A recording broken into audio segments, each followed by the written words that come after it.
Good afternoon, Rick. Thank you very much for those kind and really very generous words, Mehdi. I hope to prove worthy of them. Always done that, sir. Rick, what's going on?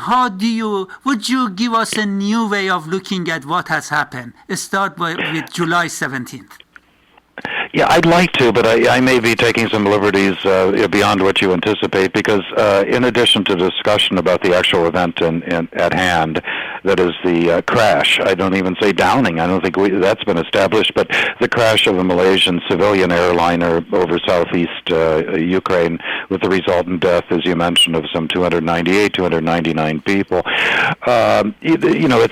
It's rich fodder, let us say, for internet journalists and others who will toss this back and forth indefinitely. But I fear that in the course of discussing, number one, what the precise nature of the crash was, and I think you and I would agree, unlike those who have, to use the words of Mark Lane, researcher Mark Lane, about the Kennedy assassination, they're engaging in a rush to judgment about, first of all, whether indeed the plane was downed.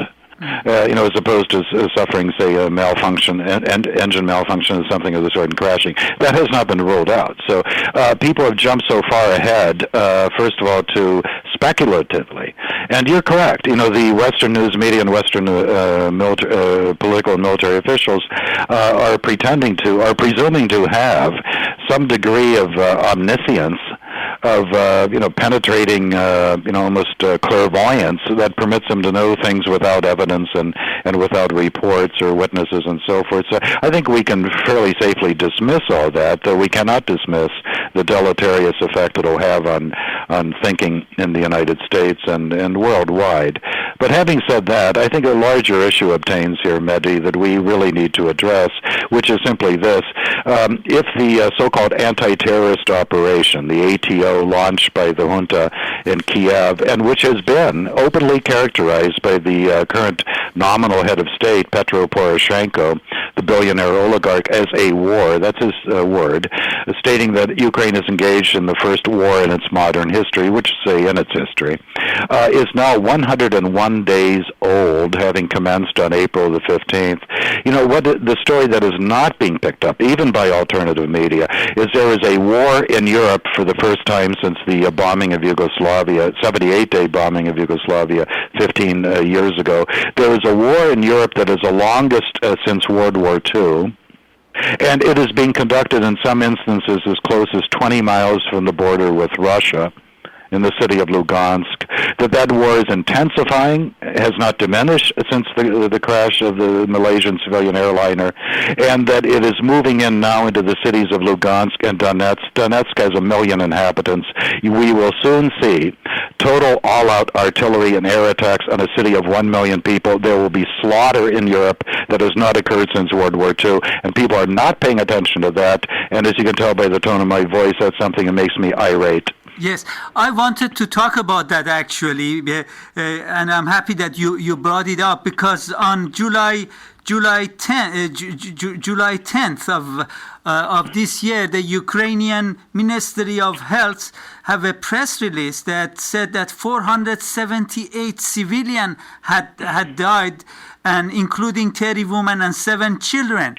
The fascist regime supported by West in Kiev is attacking civilian area, bombing civilian area, and you are absolutely correct. We are not hearing about that at all. What's going on? Your earlier guest, I understand, was Jeffrey Halper, who talked about the unspeakable catastrophe in the Gaza Strip.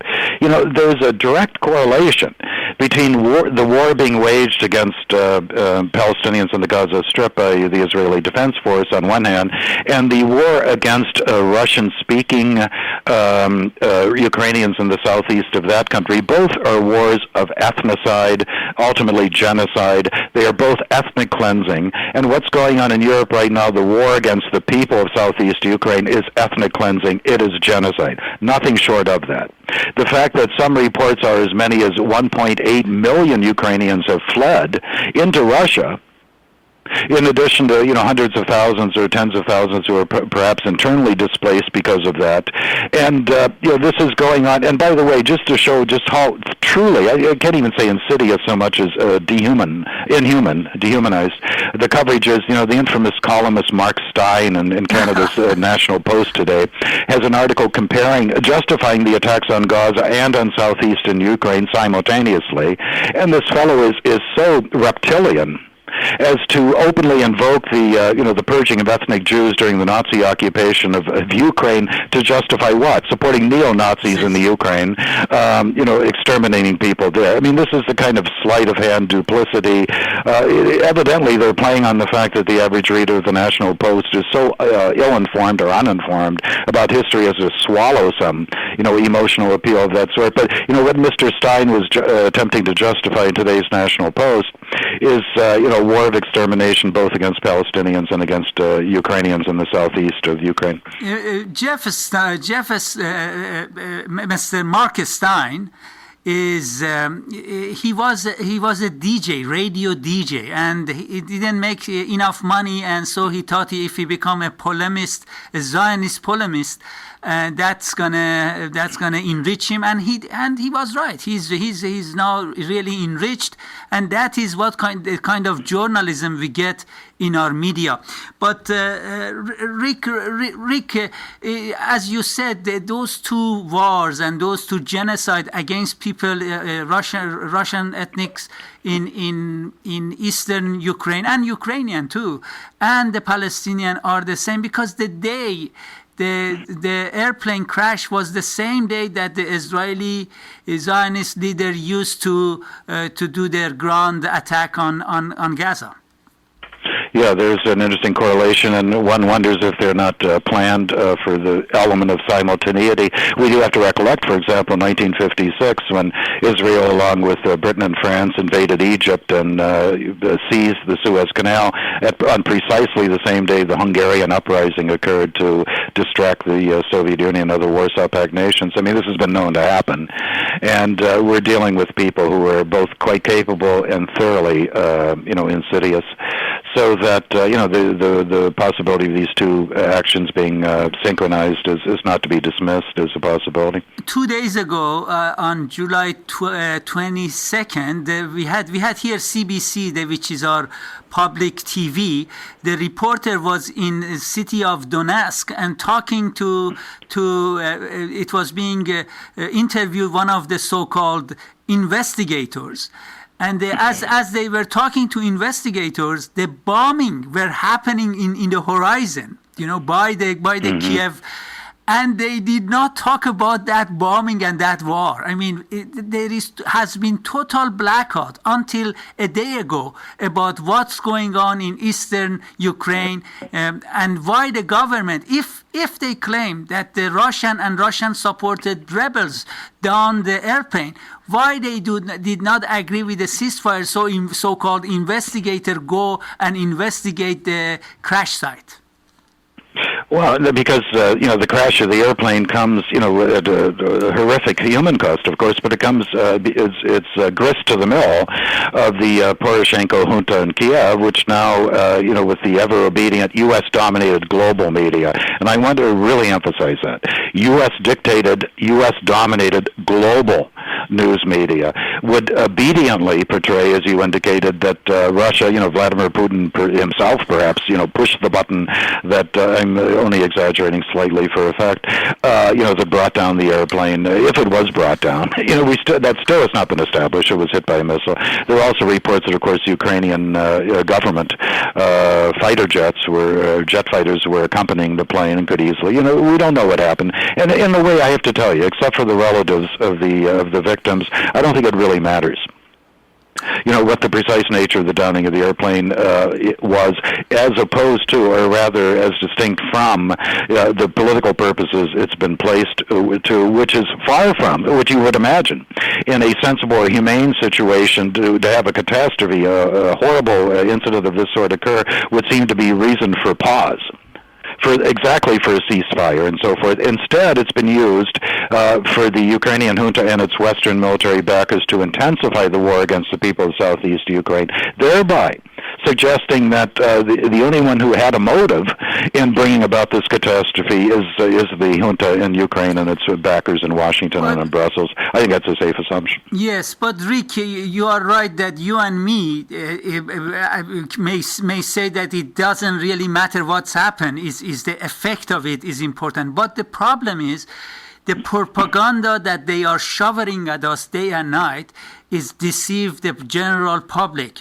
And what is important, for example, as soon as I heard, I'm a regular citizen, I'm not expert in this type of thing, but as soon as I heard about the news and about the direction it was going within an hour, I was asking myself, they should release the communication that Kiev airport and also Amsterdam airport has with this plane from where it flew from Amsterdam, and also it flew through Ukraine, and they are not releasing the information. American have a accurate military satellite zoom right there by the border of Russia, and they are not releasing any information. But what they are saying, Obama and the officials going around and saying that the Russian did it and they should behave themselves. For example, the Foreign Secretary of British Foreign Secretary Philip Hammond said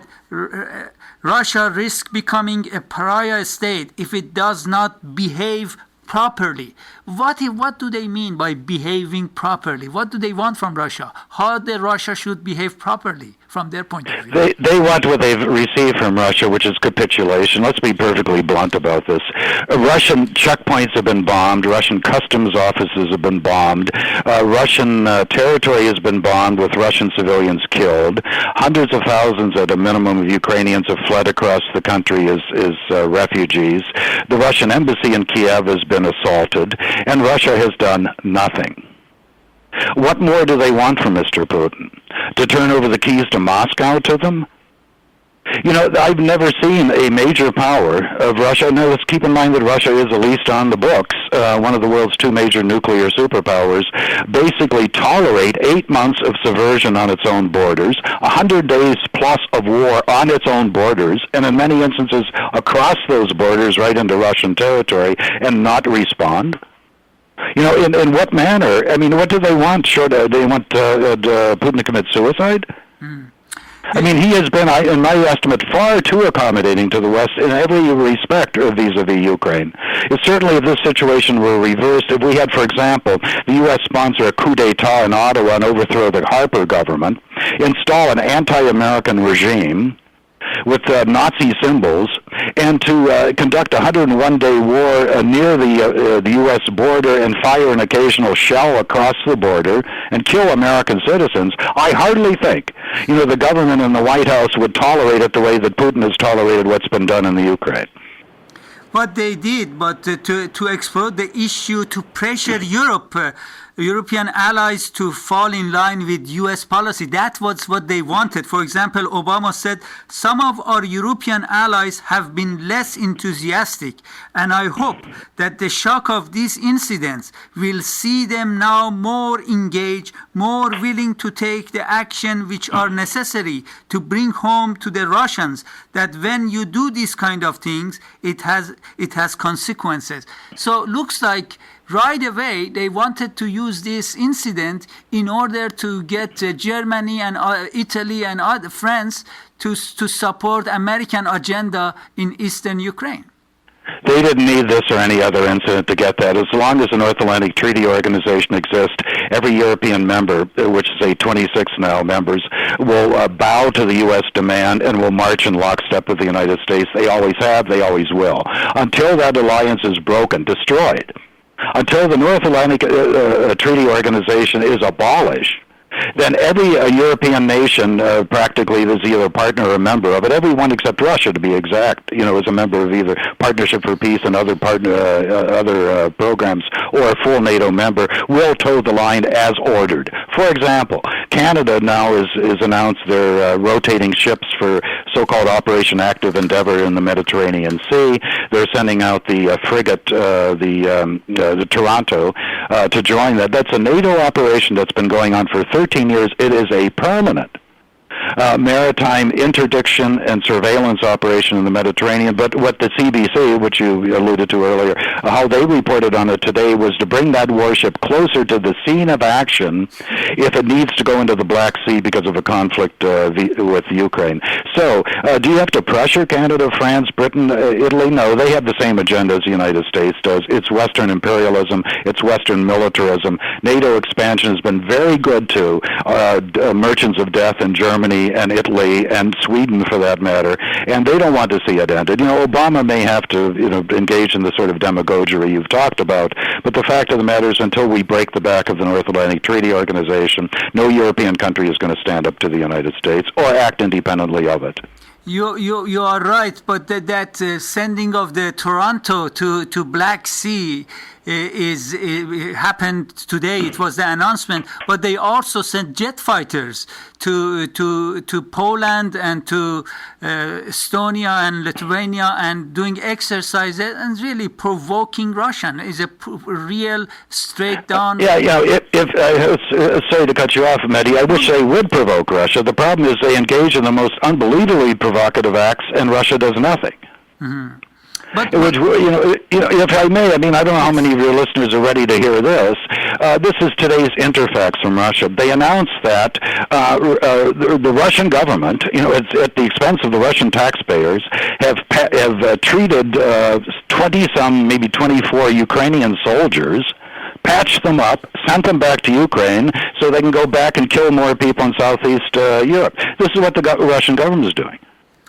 So I can't imagine for a moment. Yes. If the situation were reversed, that the Ukrainian government would, magnanimously treat the Russian soldiers and send them back to fight again. What should be done? What do you think? How should Russia react? Because we are going to have a thermonuclear exchange. People keep saying that, and I think that's very good propaganda for justifying Russian inaction. Yes. That were Russia to respond in any manner, the world would be blown up, so it's irresponsible to suggest Russia protect its own ethnic kin across the border, or for that matter, its own territory. I would be very careful about using that, raising the image of a thermonuclear war. Unless somebody has, evidence they're prepared to share with us, I think they should halt, that sort of discussion. But let's just say something very elementary. Yes. The people of Lugansk Oblast and Donetsk Oblast several months ago took referenda. They declared themselves independent. They asked Russia for assistance to protect their citizens against mass-scale murder. I think it's very justifiable under the circumstances for Russia to have extended some sort of support to the People's Republic of Lugansk and the People's Republic of Donetsk. I don't believe that constitutes an invasion of Ukraine, and I don't believe that such a provocative action is going to trigger a nuclear war. No, I don't believe that. What should we do here, Rick, in terms of the propaganda and in terms of fighting back? Because I see lots of danger. Because when people become numb about what's going on and also have a wrong picture of reality, the situation become very dangerous. What should we do to help? I think you've reached something very critically important. Is that people are becoming morally numbed, that we're willing to tolerate day after day, week after week, month after month, shelling and bombing of civilians, be they in Gaza or southeastern Ukraine, and that we just accept that as business as usual. That's something that happens all the time. We, I hope, established at the beginning of our discussion the fact that 100-plus day war in Europe doesn't happen all the time, and that indeed it has not happened since the deadliest war in history, World War II, but that people have become acclimatized or desensitized, to this sort of thing, and they have to be shaken up grabbed by the lapels and shaken up thoroughly. The other thing, let's be perfectly honest, we talked about the infamous scribblers like Mark Stein, who, as you correctly identify, have turned being a propagandist into a very lucrative occupation. That we have a mass media that's unanimous in its echoing of the government's positions, be it in Ottawa or Washington. We have an almost impenetrable information wall that is very difficult to get around or through. And we have a political system internally, both in Canada with 3 parties and here with 2 parties, where there is complete unanimity in terms of supporting the Western imperialist agenda globally. Let's not fool ourselves. Here in the United States, a week ago, within the last week, the U.S. Senate voted unanimously 100-0 to support Israel's ongoing military operation in the Gaza Strip. And I can assure you that both houses of Congress here, all 535 senators and congressmen, would vote to support a nuclear attack on Moscow, to be a bit extreme about it, should Obama announce that he planned to do that. Until we rework our political systems internally in the West, we can expect nothing other than war and war and war. Rick Rozoff, thank you very much, sir. Again, I'm so happy to talk to you because you brought our attention to a much bigger issue, the war, the 100 days war in Europe, the biggest war in terms of duration, the longest war since World War II. And I hope people that are listening to us today pay attention to that. Thank you very much, sir. No, thank you, Mehdi. Have a wonderful day. Bye-bye.